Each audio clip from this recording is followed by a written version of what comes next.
Salut, c'est Paul. Alors, régulièrement, on me pose la question de comment choisir la taille de lot quand on fait du trading automatique. Et alors, dans cette vidéo, je vais t'aider à répondre à cette question.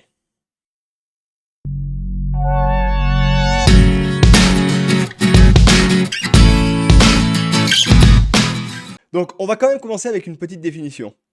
Un lot en trading, et notamment en Forex, ça correspond à quoi? Ben, en fait, si on prend la définition brute, un lot, ça correspond à 100 000 unités de base. Et quand tu fais de l'euro-dollar, l'unité de base, c'est toujours l'unité qui est sur le côté gauche. Donc, dans le cas de l'euro-dollar, c'est donc l'euro. Donc, si tu achètes un lot en Forex, ça veut dire que tu as acheté 100 000 unités de base, donc 100 000 euros. Et voilà, maintenant tu sais tout. Allez, à la semaine prochaine. Ciao! Non, je rigole. Du coup, non, d'une manière pratique, maintenant que tu sais ça, en fait, te voilà pas bien plus avancé. Tu ne sais toujours pas ce que ça veut dire et tu ne sais toujours pas ce qu'il faut faire avec. Donc là, on va regarder de manière concrète qu'est-ce que ça représente réellement. Pour t'aider à comprendre, je vais passer par un exemple. Alors, supposons que tu as envie de passer une soirée au casino et que tu as prévu un budget au global de 1000 euros. Donc, qu'est-ce que ça veut dire? Bah, ça veut dire que tu vas te pointer là-bas avec 1000 euros en poche. Maintenant, comment ça va se passer? Bah, déjà, ce que tu dois comprendre, c'est que si tu arrives au casino et que tu as envie de parier, bah, le plus gros capital que tu pourras parier, c'est donc de 1000 euros. Tu n'as que ça en poche. Donc, tu ne pourras pas dépasser cette somme-là.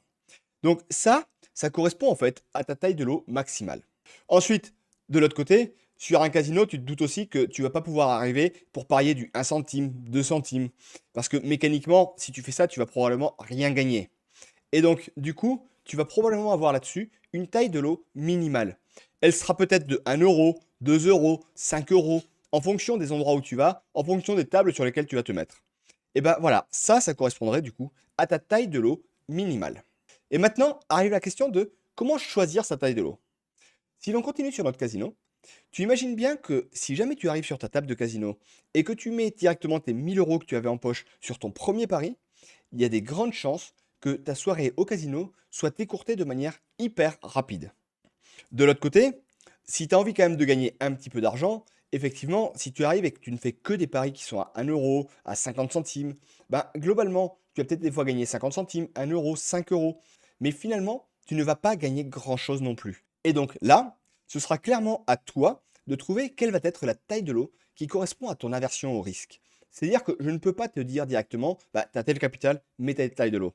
Parce que ça va clairement dépendre de ta manière de gérer, de si tu es quelqu'un qui préfère ne pas prendre trop de risques, ou si tu es quelqu'un qui au contraire aime bien y aller à fond en espérant que tout se passe bien d'un coup. Mais ne t'inquiète pas, je vais quand même t'aider à avancer là-dessus. Alors déjà, au niveau de la base, comment fait-on pour trouver la taille de lot minimale que l'on va utiliser sur un robot? Bah, en fait, c'est assez simple. Ce que tu dois savoir, c'est que chaque marché va avoir en fait des tailles de lot spécifiques. C'est en gros, c'est un petit peu comme si tu allais sur une machine à sous à 50 centimes et à côté de ça, tu as une machine à sous qui marche avec des billets. Et bah, globalement, dans la machine à sous avec les billets, tu ne pourras pas mettre des 50 centimes. Et bah, là, c'est le même principe. Chaque marché a ses particularités. Donc, si on regarde des marchés de type Forex, donc c'est-à-dire tout ce qui est les paires, les devises, bah, si on prend donc le plus classique, l'euro-dollar qui est ici sur les symboles, si je fais un clic droit dessus, tu vois que ici, il y a un petit truc qui s'appelle les spécifications, là. Donc, tu cliques dessus, et là, en gros, tu as cette petite fenêtre qui s'ouvre. Et à l'intérieur, tu as un certain nombre d'informations. Donc, tu as la taille des contrats, donc comme je te disais, sur du Forex, c'est 100 000 euros. Et en dessous, quand tu descends un petit peu, tu as ici le volume minimal. Et le volume minimal, tu vois que ici, il est de 0,01. Ça veut dire que globalement, le volume mini sur lequel je peux trader, ce sera donc du 0,01 lot. Donc quand je vais configurer dans mon robot la taille de lot, il faudra que je me dise que le minimum pour trader sur cette devise-là sera cette taille de lot de 0,01. Et ici, donc j'ai un volume maximal de 500 lots. Alors tu peux me croire que 500 lots, il y a vraiment très très peu de chances que tu arrives à les utiliser. Si on continue donc sur d'autres forex, pour que tu voyes, globalement, le forex c'est souvent pareil. Si je descends ici, là, hop, je descends, et là j'ai une taille de lot, volume minimal 0,01. Voilà. Maintenant, si on regarde les indices, par exemple, ici, le FRA 40, ça correspond ici au CAC 40. Si je fais un clic droit dessus, là, en spécification, qu'est-ce que je constate cette fois-ci? Tac, tac, tac, on descend. et là, volume minimal de 1. Ça veut dire que lui, son volume mini, c'est de 1. En gros, je ne peux pas aller sous 1. C'est-à-dire que si je veux acheter un lot, il va falloir ici que j'utilise des lots de 1. Alors par contre, ce n'est pas pour autant que le risque sera bien plus élevé. Et par contre, tu constates en dessous également qu'ici, j'ai le pas de volume, qui est également à 1. Ça veut dire quoi? Ça veut dire que sur le CAC 40, je ne peux pas acheter de 2000 lots ou de 0,01 lots. Si j'achète des lots, ce sera forcément un nombre entier. Si l'on regarde par exemple le Dow Jones, donc l'US30 qui est là, même principe, je vais dessus, et lui, au niveau de la taille de lot, qu'est-ce que je constate? Que ça fonctionne comme le CAC 40, volume minimal 1. C'est la même chose. Et après, du coup, chaque marché a ses spécifications là-dessus. Donc, quand tu vas vouloir trader un marché, il va falloir que tu regardes au niveau du volume minimal, quelle va être la valeur que tu vas pouvoir utiliser.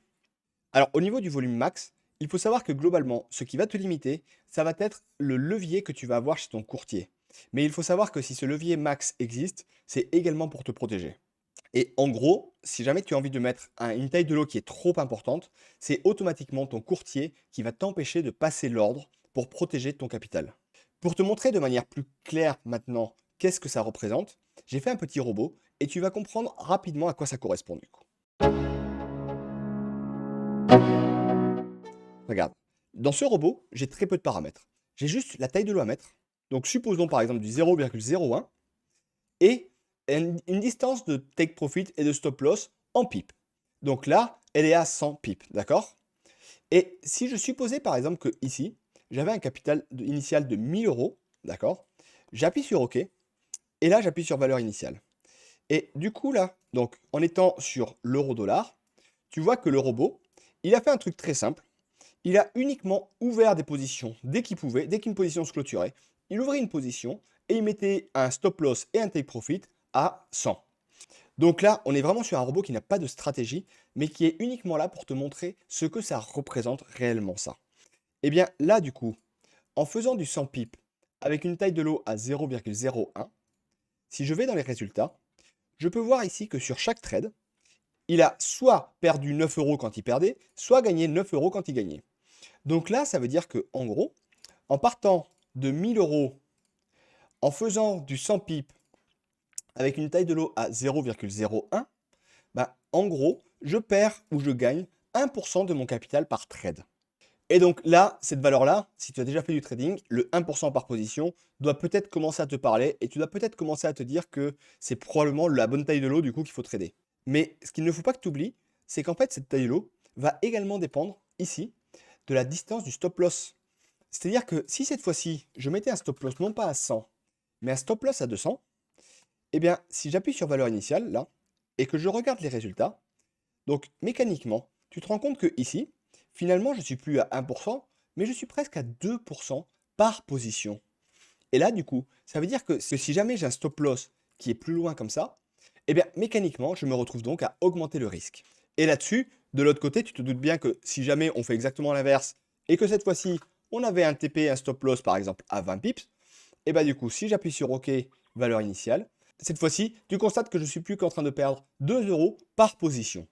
Et là, du coup, mécaniquement, ça fait finalement des très petites positions. Mais voilà, maintenant je te dis ça. Comment fait-on pour choisir une taille de lot quand on fait du trading automatique?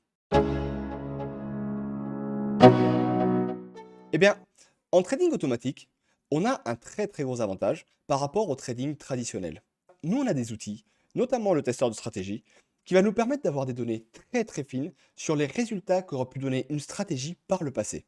Et en fin de compte, de mon côté, je ne vais pas piloter la taille de lot comme on peut le faire en trading traditionnel, à savoir en visant par exemple de perdre ou de gagner 1% par position. Ça en fait, je m'en fiche complètement.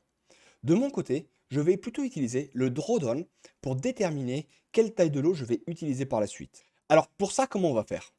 Je vais donc me mettre sur un de mes robots pour te montrer ça. Au niveau des propriétés, tu vois que je peux ici en fait choisir donc un certain nombre de paramètres, mais il y a un paramètre que je peux également déterminer ici, qui est celui de faire varier ou pas la taille de lot. Alors, si tu ne sais pas de quoi je suis en train de parler quand je te parle de paramétrage de robot, je t'invite à aller voir une vidéo où je te montre exactement ce à quoi ça correspond. Le lien est dans la description, n'hésite pas à aller faire un tour dessus. Là, je vais considérer que tu sais déjà comment on fait pour faire varier des paramètres et à quoi ça correspond quand je coche ici. là, je suis en train de cocher. Donc, en gros, ça veut dire que je vais pouvoir faire varier la taille de l'eau. Et bien là-dessus, maintenant, ce que je vais faire, en fait, pour déterminer ma taille de l'eau, c'est que je vais la faire varier au niveau de mon optimisation. Par exemple, ici, si j'ai mon capital à 1000 euros, ben, je vais faire varier la taille de l'eau de 0,01 jusqu'à, par exemple, 0,05 avec un pas donc de 0,02. C'est-à-dire que je vais faire un passage avec une taille de l'eau à 0,01, puis un autre passage avec une taille de l'eau à 0,03, puis un autre passage avec une taille de l'eau à 0,05. Et donc là, j'appuie sur OK.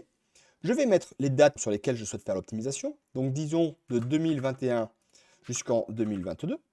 Je coche la case optimisation. Et là maintenant, je vais donc laisser les différents passages avoir lieu. Voilà, les passages sont finis et maintenant il n'y a plus qu'à exploiter les résultats dans l'onglet optimisation pour aller choisir déjà celui qui pourrait nous intéresser. Et ici, ce que je vais faire, c'est qu'au lieu de me laisser guider par une taille de l'eau au niveau de mes résultats, je vais me laisser guider avec d'autres critères que ça. Si par exemple, je me disais que je voulais un résultat ici, où j'ai donc un minimum de 20 trades pour avoir quelque chose de plus représentatif, et avec un drawdown maximal à 10%. Et bien, globalement, ce que je vais faire, c'est que je vais donc chercher tous les résultats qui ont moins de 10%, et à ce moment-là, je vais voir quelle est leur taille de lot, et si oui ou non, ils répondent à mes critères. Ici, par exemple, tu vois, j'ai un drawdown à 6%, mais je n'ai que 9 trades. Donc, celui-ci ne m'intéresse pas. Et je continue comme ça, jusqu'à chercher celui qui est mes 20 trades en question.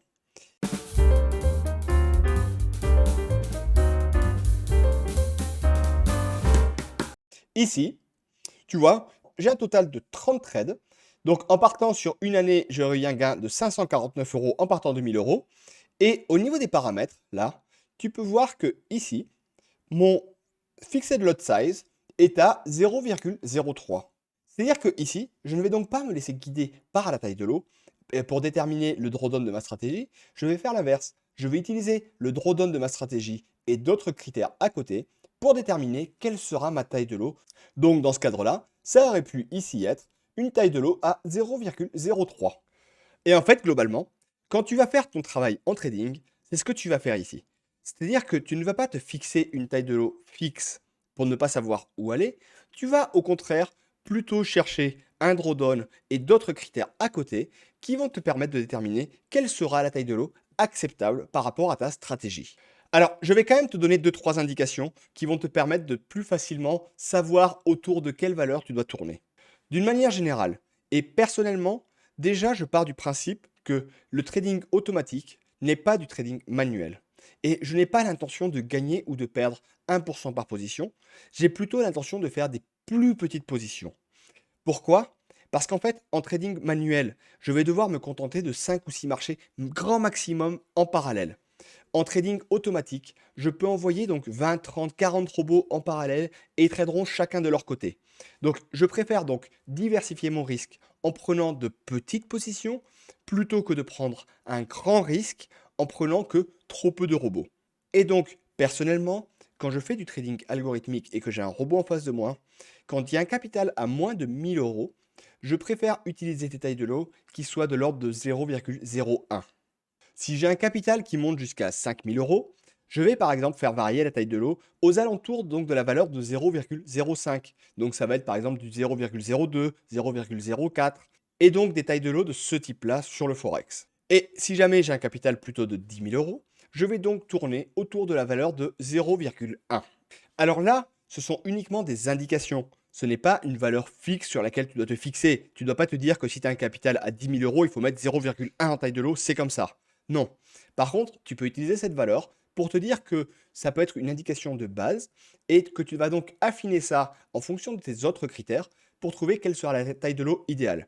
Mais effectivement, avec un capital à 10 000 euros, il faut éviter de partir sur une taille de lot à 1 par exemple. Ce serait beaucoup trop élevé et tu aurais un risque qui serait énorme. Voilà, je crois que maintenant, tu as un bon nombre d'éléments qui vont te permettre de mieux savoir quelle va être la taille de lot que tu vas choisir et pourquoi surtout tu vas la choisir. Et surtout, ne pars pas du principe qu'il faut utiliser telle taille de lot parce qu'une personne t'a dit qu'il fallait utiliser telle taille de lot.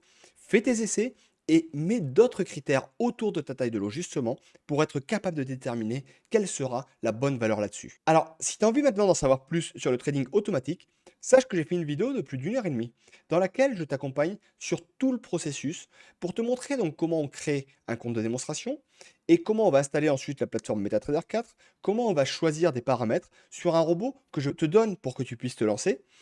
Et à la fin de tout ça, tu sauras donc comment on fait du trading automatique pour que tu puisses te lancer vraiment en autonomie. Voilà, si tu as aimé cette vidéo, n'hésite pas à t'abonner et également à mettre un petit commentaire dans la vidéo.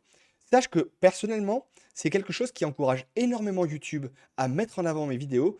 Donc surtout, n'hésite pas à le faire, ça m'aide énormément. Allez, maintenant, je vais te laisser et je te dis à la semaine prochaine. Ciao!